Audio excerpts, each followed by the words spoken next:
Monsieur Dickès, je vous remercie beaucoup de votre présence ici et je vous laisse peut-être, pour commencer, nous donner l'intention de votre livre pour l'Église, ce que le monde lui doit, en expliquant peut-être le titre et ce qui vous a motivé à cette nouvelle publication. Alors, pour l'Église, ce que le monde lui doit, c'est un livre que j'avais en tête depuis pas mal d'années, parce que, si vous voulez, quand vous travaillez sur l'histoire de l'Église, évidemment, et vous discutez autour de vous de vos travaux.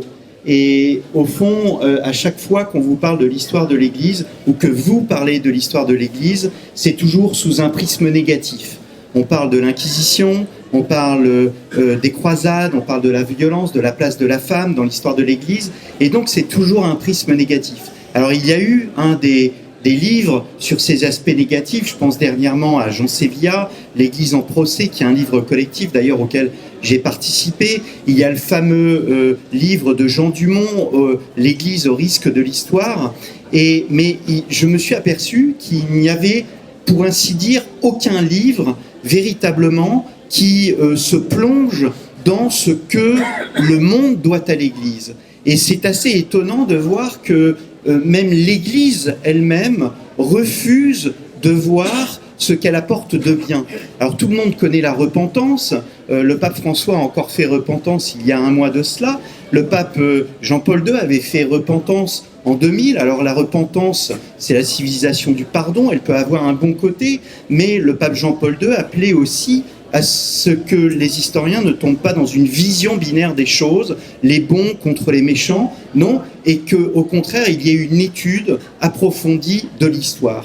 Et c'est ce que j'ai essayé de faire à travers cet ouvrage, c'est de montrer tout ce que l'Église apporte de bien. Et ce qu'il y a d'étonnant au-delà de cela, c'est que je présente depuis 5 ans maintenant une émission sur KTO TV qui s'appelle Au risque de l'histoire. Le titre est précisément un hommage à Jean Dumont, et dans cette émission, on reprend en fait toutes les grandes pages de l'histoire du christianisme.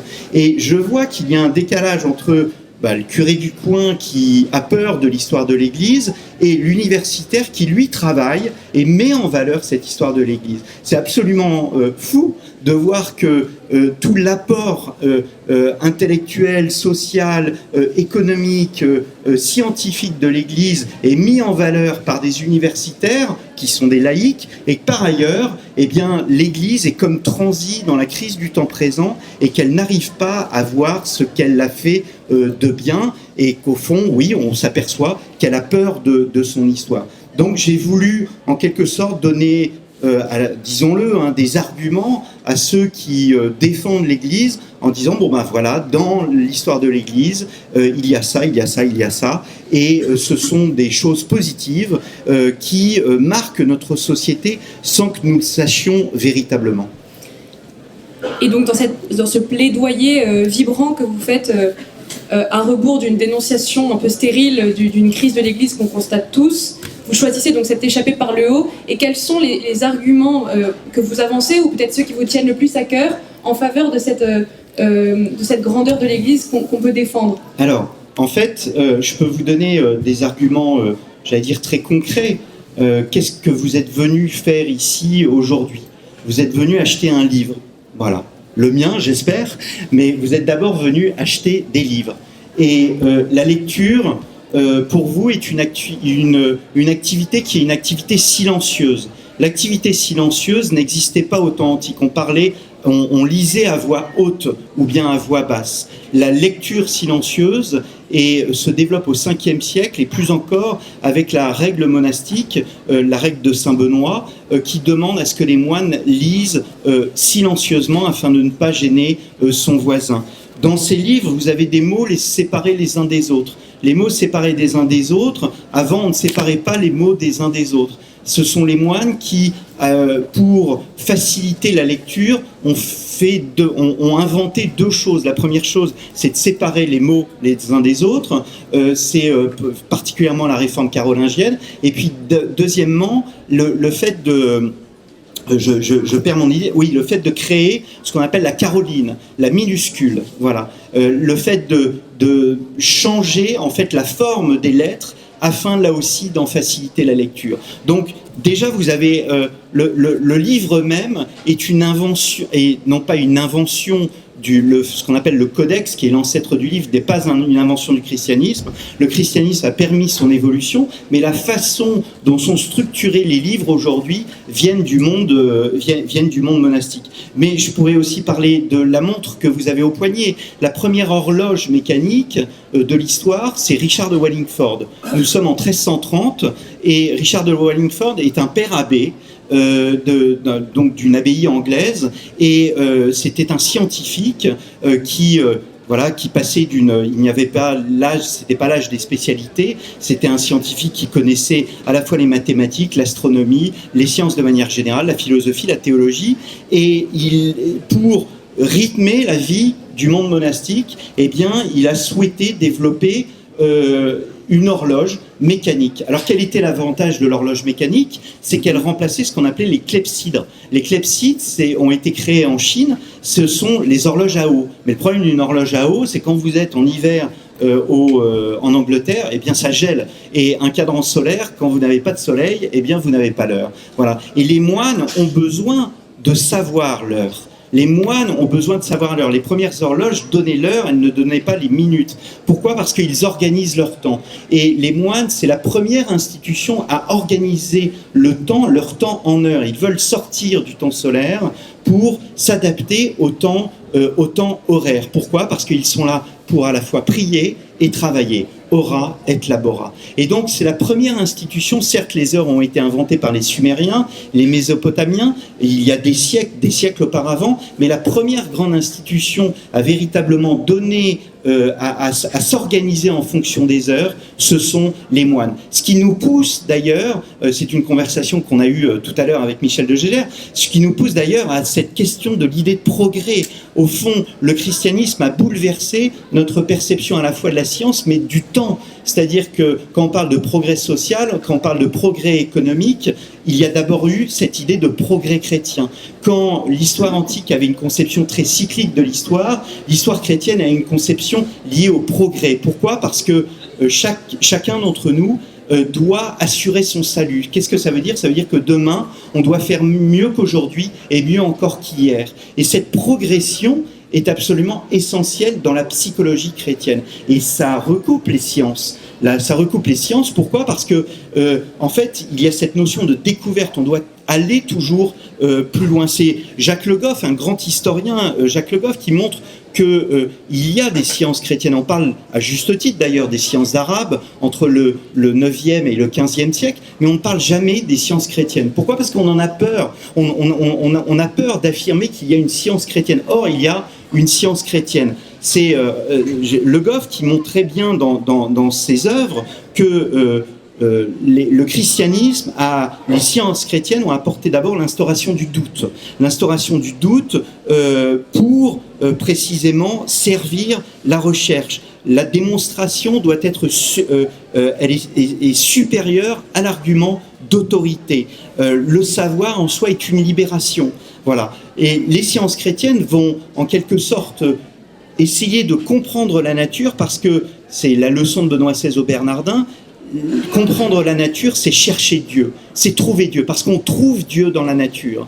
On parlait d'Henri d'Ancel, des cathédrales. Les cathédrales représentent Dieu parce qu'il s'agit d'un Dieu incarné. Et cette incarnation est absolument essentielle pour le monde médiéval. Elle est humaine, cette incarnation. C'est un pléonasme, mais cette recherche de Dieu dans la nature se voit même sur les sculptures de nos cathédrales. Et les sciences chrétiennes continuent jusqu'à nos jours, en fait. Les astronomes du Vatican sont les premiers à, par exemple, cartographier les étoiles. On connaît aussi l'influence du christianisme dans le temps, la réforme grégorienne du calendrier. Nous sommes au XVIe siècle, c'est Grégoire XIII qui montre qu'il y a un décalage entre le calendrier officiel et le temps solaire. Et il demande à des scientifiques de recalculer l'ensemble et de créer notre année telle que nous la concevons, à savoir une année de 365 jours, virgule, quelques broutilles, Pourquoi ? Parce que, comme vous le savez, le mouvement solaire est tel que on doit avoir des années bissextiles et par quelques années, on a un mois de février avec 28 ou 29 jours. Et outre cette modélisation qui a été faite ce modelage plutôt qui a été fait du contexte intellectuel et de la connaissance, est-ce qu'il existe encore aujourd'hui des traces? Est-ce qu'on peut voir dans nos conceptions plus politiques ou même plus religieuses, la conception qu'on en a par exemple de la laïcité, l'influence de l'Église et du catholicisme encore aujourd'hui? Alors, en fait, ça, c'est un des aspects les plus intéressants de la recherche historique. Quand je vous parlais du décalage entre le monde de l'histoire et le monde religieux, c'est essentiel sur ce point parce que les recherches historiques ont souvent opposé la naissance de l'État moderne avec la papauté. Alors, bien évidemment, l'État moderne se développe contre la papauté on va dire, à partir du XIVe siècle, XVe, XVIe siècle. Mais c'est oublier que l'État moderne trouve ses racines dans ce qu'on appelle la réforme grégorienne. Nous sommes au XIe siècle et Grégoire VII tient à reprendre le pouvoir à la fois sur ses évêques et sur le bénéfice qu'il en tire. Et il crée une véritable administration, il crée une fiscalité et il crée donc un État. Et c'est sur cet État que l'État moderne lui-même, en fait l'État moderne, le Royaume de France, le Royaume d'Angleterre, etc., vont copier ce qu'a fait au fond le pape Grégoire VII. Je viens sur le point de la laïcité. La laïcité, c'est très important. C'est René Raymond qui a expliqué très bien qu'au fond, les régimes parlementaires et les régimes démocratiques qui font une distinction entre le religieux et le temporel, le spirituel et le temporel, eh bien, ce sont des pays de tradition chrétienne. Dans le monde islamique, dans le monde hindou, on ne fait pas de distinction entre le spirituel et le temporel. Et en fait, cela, on le doit aussi au monde chrétien. C'est d'une évidence biblique, si je puis dire. Nous sommes à la fin du 5e siècle. C'est Gélase, le pape Gélase, qui le premier commence à théoriser dans la tradition d'Augustin et de saint Ambroise la différence entre les deux régimes. Alors, je ne suis pas naïf au point de croire que ça a été une idylle. Non, l'histoire des liens entre le temporel et le spirituel, qui trouve au fond sa racine dans le rendez à César ce qui appartient à César et à Dieu ce qui appartient à Dieu. L'histoire des relations entre le temporel et le spirituel est très mouvementée. On pense notamment à la réforme grégorienne, le conflit entre la papauté et le Saint-Empire romain germanique, ou bien au conflit entre Philippe le Bel et le pape Boniface VIII. Mais cette distinction est absolument essentielle. Elle est essentielle pour l'histoire et pour la pensée intellectuelle parce que, au fond, la séparation de l'Église et de l'État, quoi qu'on en pense, n'a été possible que parce qu'il y a eu justement une distinction entre les deux. Et peut-être, quel serait le chapitre que vous auriez aimé écrire de ce livre et que vous n'avez pas eu le temps ou peut-être... Alors on est toujours un peu fouetté par son éditeur afin de limiter son propos malheureusement, mais il y a peut-être deux domaines sur lesquels j'aurais souhaité travailler, c'est l'alimentation. Et en fait l'alimentation, quand j'en parle autour de moi, on me dit c'est facile, dans le christianisme il n'y a pas d'interdit. Et effectivement il n'y a pas d'interdit, il y a une liberté qu'il n'y a pas forcément dans les autres religions. Et cela, ça montre, on peut étendre la pensée en disant qu'au fond, tout est ouvert, tout est ouvert. Et dans tous les domaines, l'Église est bien plus ouverte qu'on ne le dit. Ou que le dit la critique anticléricale. L'Église est ouverte parce que on ne fait pas de distinction, c'est Saint Paul, il n'y a ni maître, ni esclave, ni femme, ni homme. L'Église est ouverte à tous. Les hôpitaux, on n'a pas parlé des hôpitaux, mais les hôpitaux sont ouverts à tous. Les premiers hôpitaux tels qu'on les conçoit aujourd'hui, c'est Basile de Césarée, nous sommes au IVe siècle, et il crée ce qu'on appelle les basiliades. Les basiliades, ce sont les ancêtres des EHPAD, ce sont les ancêtres des hospices, ce sont les ancêtres des maisons du pèlerin, ce sont les ancêtres de nos hôpitaux où on soigne les blessures, etc., etc. Donc, et c'est ouvert à tous, quelle que soit sa position sociale, sur le fondement de la parabole du bon samaritain, quelle que soit sa situation sociale, sa race, sa religion, eh bien on est accueilli dans un hôpital. Voilà. Et donc cette ouverture, on la voit sur le plan alimentaire. Et j'aurais souhaité développer cela, et j'aurais souhaité aussi développer l'influence dans le monde de l'entreprise. Dans le monde de l'entreprise, parce qu'il y a eu une thèse d'une fille à HEC qui montre très bien l'influence du monde monastique dans le modèle d'entreprise aujourd'hui.